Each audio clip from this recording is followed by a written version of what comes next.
We are so excited to be visiting Kyoto this week and showing you some of the highlights of not only Kyoto but the surrounding area as well.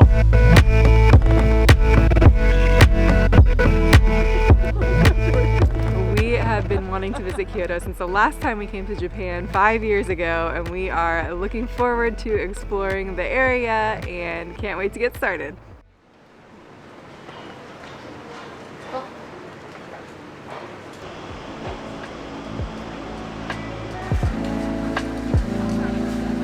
Just checked into our hotel to start the Kyoto adventure, and we're headed to the Nishiki Market. We are hoping to grab a bite to eat and just check out a site to see, because I don't know anything about this place. Rebecca has not been researching lately. She's been doing a lot of other things. Taking care of important people. As if you haven't done that too. Should be fun. We're excited. Well, this is already fun and a little overwhelming. It's quite the change from Arashiyama. Even when it got busy, this feels different. Stop for a green onion omelet. Ooh, piping hot. They're fresh. Very good. You should see the way Jordan's watching. Jordan has not had egg yet. Sorry, bud. Jordan has also never been front-facing in his backpack before. It's like a whole new world for him. Right there where you got it. Honestly, along with most parts of this trip, we don't have like huge expectations going into seeing anything. So this market is interesting itself, just kind of like walking through and seeing all the different shops that they have, offering a ton of like street food. But I wasn't sure if it was like street food or souvenirs. It's kind of like an all of the above kind of place. And it is bumping right now. This restaurant's packed, the streets are packed. Navigating the stroller, slight challenge, but we're making it. Those remind me of the old like Pokemon Stadium N64 game where you're Jigglypuff, you have to eat all the sushi and stuff. I'll show you the clip.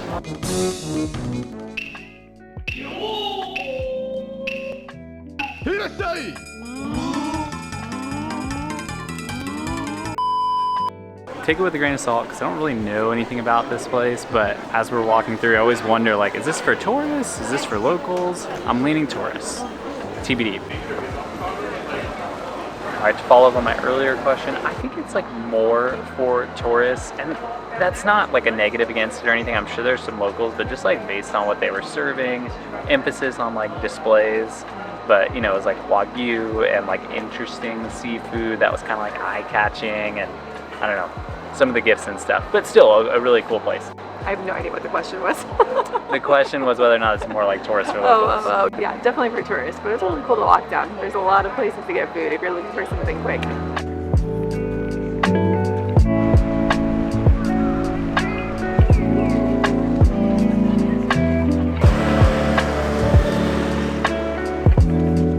We're crossing the river into the Gion district, one of Kyoto's oldest little areas. Also where I think we'll see a lot of the people dressed up in the kimonos in the traditional style. Are they dressed up like geishas or just in kimonos? You know? Guess we're gonna find out.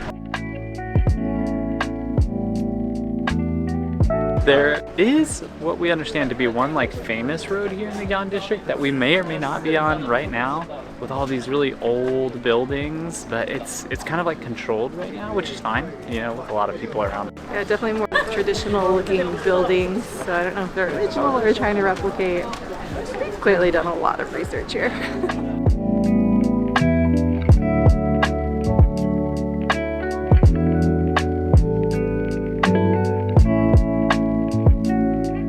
Confirmed, that was one of the traditional streets where you can see more of the historic architecture with the wooden merchant houses and the tea houses, and it's also one of the main geisha districts, so we were right, just had to confirm. We've made our way over here to the Yasaka Shrine, so we're gonna go in and explore. Two observations on Rebecca's facts. One, I don't know where any of the geishas were. I thought it was kind of like a dress-up area. Maybe the weather has something to do with it, because it's not particularly nice outside. Second observation, nothing but stairs. And Jordan, not even utilizing this stroller we're pulling around here, dude. This guy. We'll just keep hammering him. He can't even defend himself.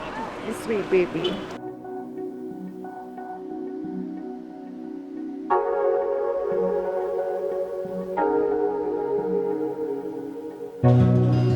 This area is so beautiful. All the buildings are so ornate and I don't know, so unique and special. I really like being in here and it just feels so traditional and the like tile roofs and everything and just the shapes of them, so amazing.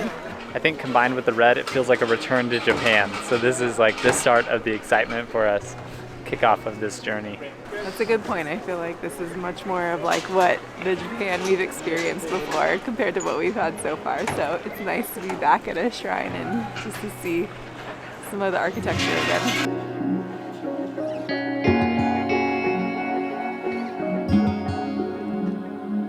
Continuing our walk from the Yasaka Shrine to the Yasaka Pagoda, which you'd probably recognize because I feel like it's one of those iconic images of the Kyoto skyline. Not the skyline, you know what I mean. You know what I mean? When you Google Kyoto, you might see this pagoda. That's what I was going for. I got you.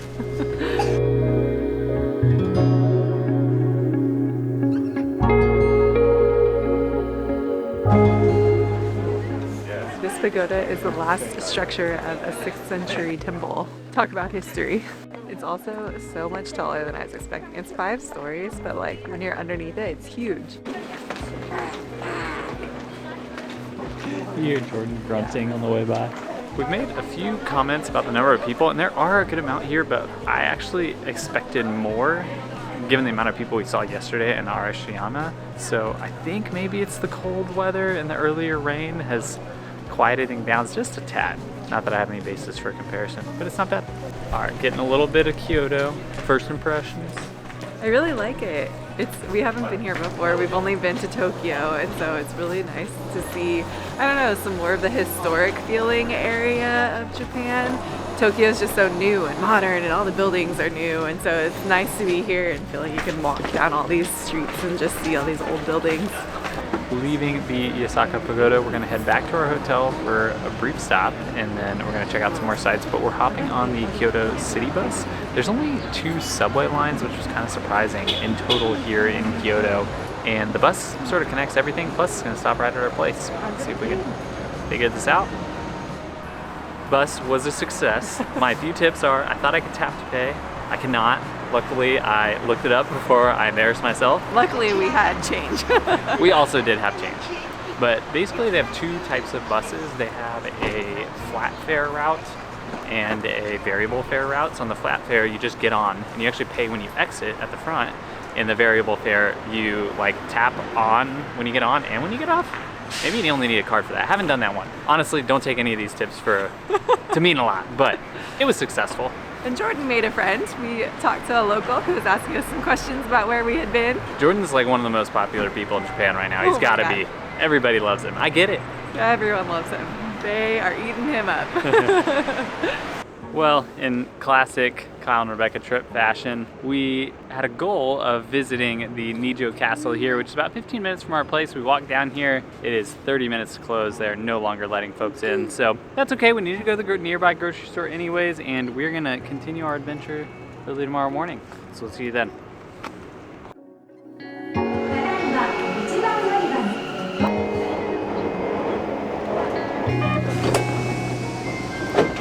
Day 2 here in Kyoto, a wonderful night's rest. I think we're ready to tackle the day. We did have a few hiccups this morning.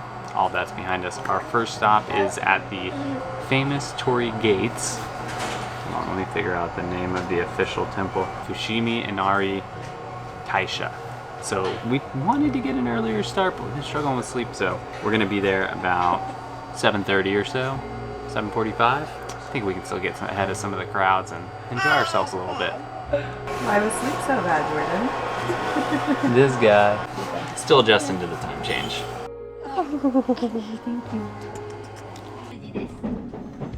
Adding on to some of our tips for taking the trains and subways, we did buy the one-day pass that's good for the 2 subway lines kind of near our hotel and the city center. Also good for all the buses around there, but we are going a little bit further outside, so we had to buy separate tickets on the JR line to get out to the shrines today.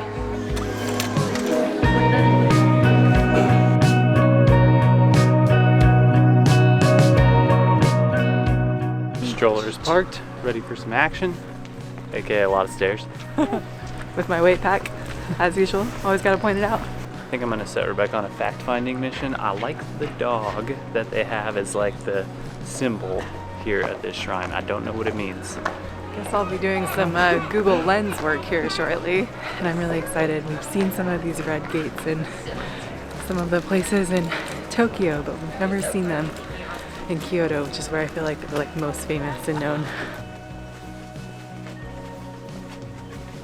Admittedly, I don't know a ton about the Shinto religion, but the gates are to symbolize transition from the mundane to the sacred, so you walk through them.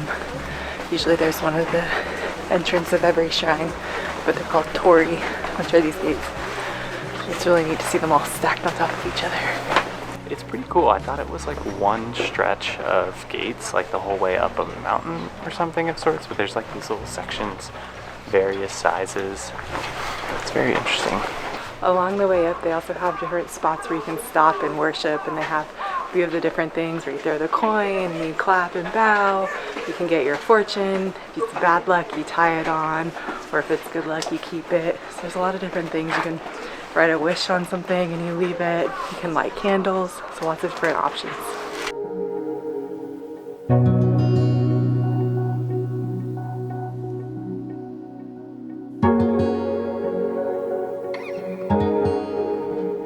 Also, don't want to limit this place to just the gate. I think that's kind of like the highlight that everyone knows it for, but the rest of the grounds are beautiful as well. A lot of the temples they have as you kind of come in, and even just like the park area, it's very green and everything. It's great. And it's still an active place of worship, so there are people here who are praying and worshiping, and definitely something to be mindful of. We want to be respectful of that, so we probably won't take any pictures of those pieces, but it's beautiful. Yeah, keeping our commentary to some of the more solitary areas where it's just us. We read online that you don't have to really walk far, even when it's super crowded, to like find your own space. And we haven't even been, I don't even know, it's not even a quarter mile into this thing. I don't know how long it is in general, but we've already been able to find some of our own space to appreciate it on our own. Can't necessarily speak for what it's going to be like at like noon today, but 8 o'clock in the morning, it's not too bad.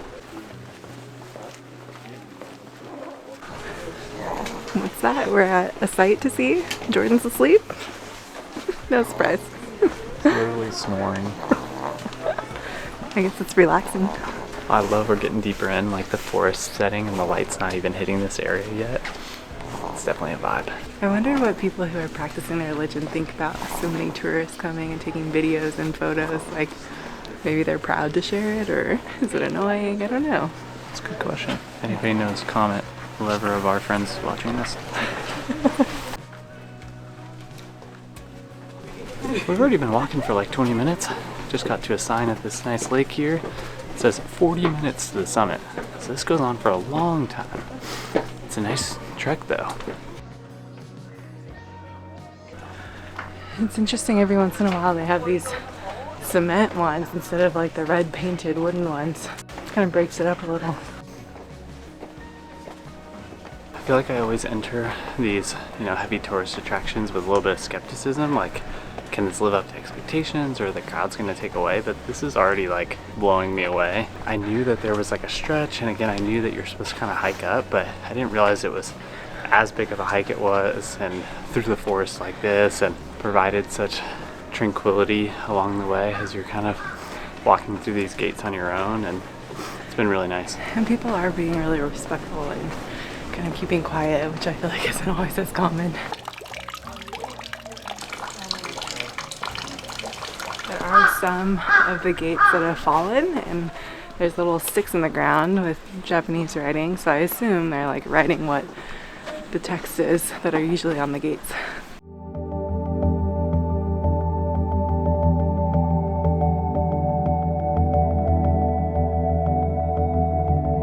Still going.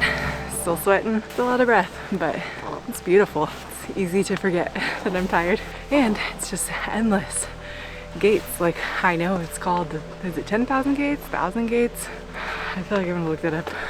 Please hold. 1,000 Tori Gates. It certainly feels like 1,000. It's breathtaking, literally.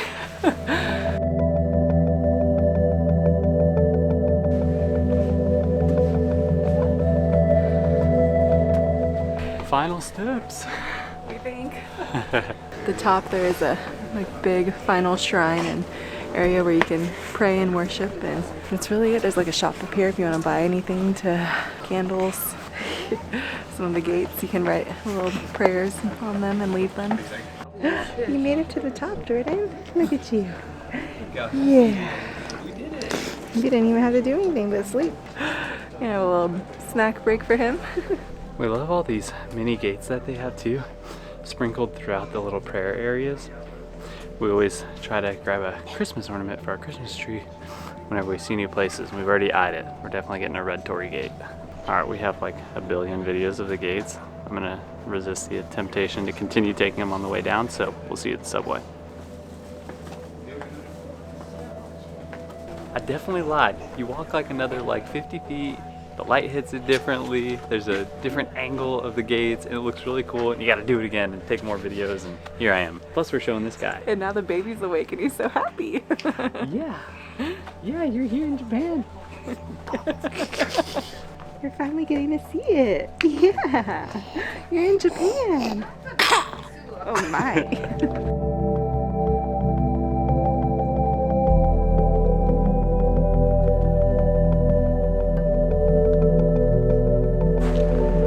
A couple trains later and we've arrived at our next destination. We actually made our way over to Nara for the famous deer park. I think animal experience is really just called to us, so we're gonna check this out. Alright, so you buy these crackers, 200 yen, it's like $1.50. A bunch of stations selling them around the park. I can see some deer already, so let's get started. They're so cute. I'm not ready. You better do something. Bow? You stop, just stop. I think that was your bow. That was my bow? I didn't want to give him the whole thing. That's a weak bow.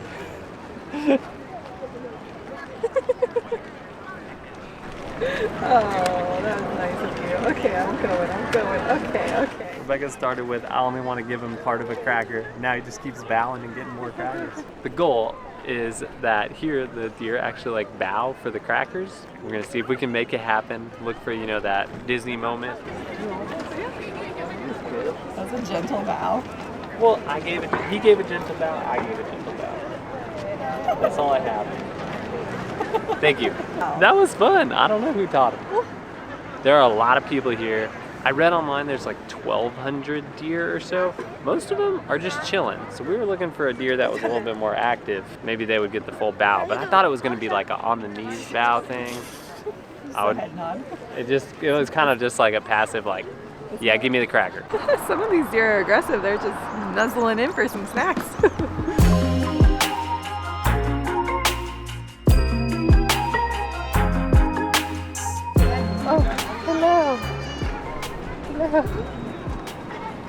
They're so cute. He's still bowing. Oh, I'm so sorry. Allow me. A few things I've learned about the deer in the area is that they are all wild. There's no fences keeping them here. There are fences kind of marking the park, but they can really come and go as they please. I think the only fences they have are just like some deer rehab areas. There are a lot of people around, but the park area is so big, and there are really just like deer everywhere, which is kind of funny because I'm not really used to seeing them in a city park like this, more on golf courses or in the countryside. So this is like really strange to see so many in one area. And a few rules to remember. One, you're not supposed to pet the deer. Really? I don't think anybody's following that around here. No, it is not a petting zoo, but it certainly seems like one with how many people are petting them. I'm still gonna stick to that. Don't pet the deer. Only feed them the crackers. And really just like keep your wits about you. Make sure that they can be, you know, kind of aggressive. They're super cute and they're so sweet. Like they very much are gentle little creatures. Even the ones that are like aggressive that we've seen are more just like digging their nose next to someone's arm trying to find more crackers, but they like take it very gently out of your hands. They're like little fluffy guys and girls. We did it! We fed the deer! He just wants to eat the crackers. Ready?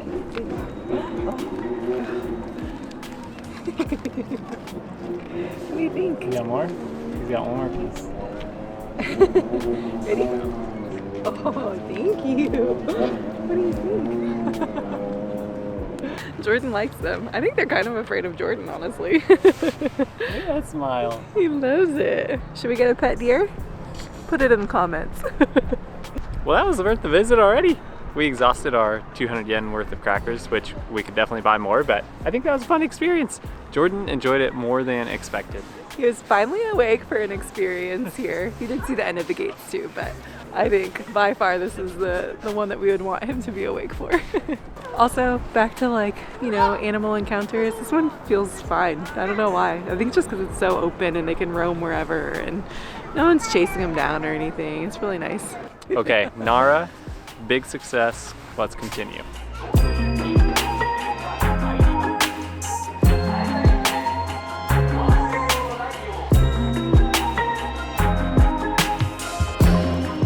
Second time's a charm. We are back here at Njo Palace. We are still only 15 minutes before ticket sales ended, but we made it in. Which is an accident. We thought we could get here and get in at 4:30, and thankfully we arrived before 4 o'clock. This castle is 400 years old. I got a little pamphlet so I can learn more about it because we don't know anything as usual. Just showing up to places and taking in the beauty.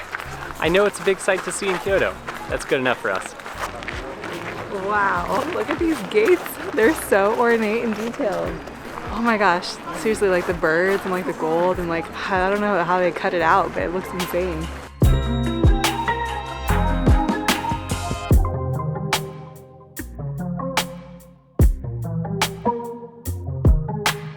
I also really love this style of tree. I don't know what kind this is. It looks to be some type of pine, or maybe it's just the way they cut it that's so interesting. Goes really well with the castle here. They do have an inside ticket or a just outside ticket, and we did the just outside. Looking at some of the pictures, I'm sure the inside is nice. It's just stuff we've seen before. The gardens themselves are beautiful, and then getting to see the buildings from that exterior perspective was what we were looking for.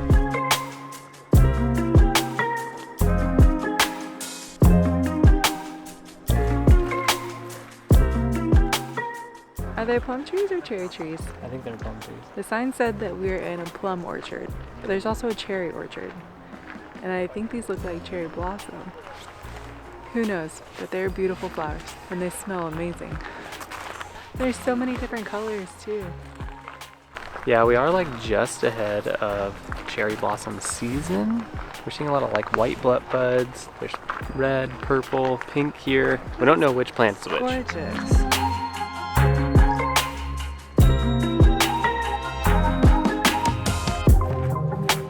This is a fun place to walk around. It offers something a little bit different than some of the other, you know, just temples and shrines that we've been seeing. It's nice. The gardens are really pretty. Those plum trees were gorgeous, and just the little water ponds everywhere and the moats that surround it. It's a really nice place to walk around.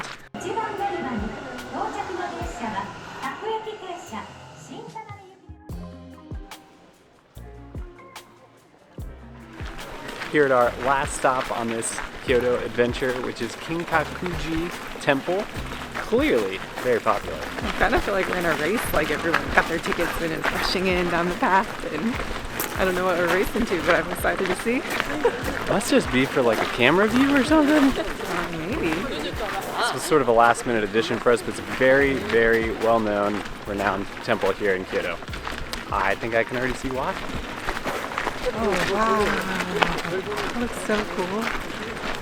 I feel like this is from a movie set. Oh my goodness.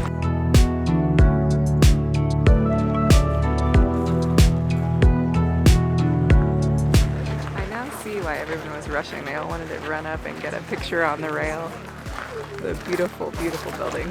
It's a little bit crazy how many people are here. We got here like 30 minutes before opening or so because I'd read there could be a line, and there was maybe 25 people in front of us, and then it just kept building, and now they're all standing right behind us. It is really nice to be here in the morning when they first open because the sun is just hitting it so perfectly and making it just shine like the gold top of it. I don't know what it's made out of, but it's just kind of like shimmering in the morning sunlight. It's so gorgeous.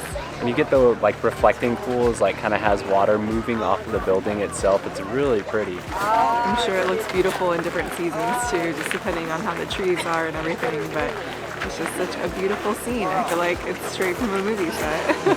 All right, we got to go beyond this first photo opportunity.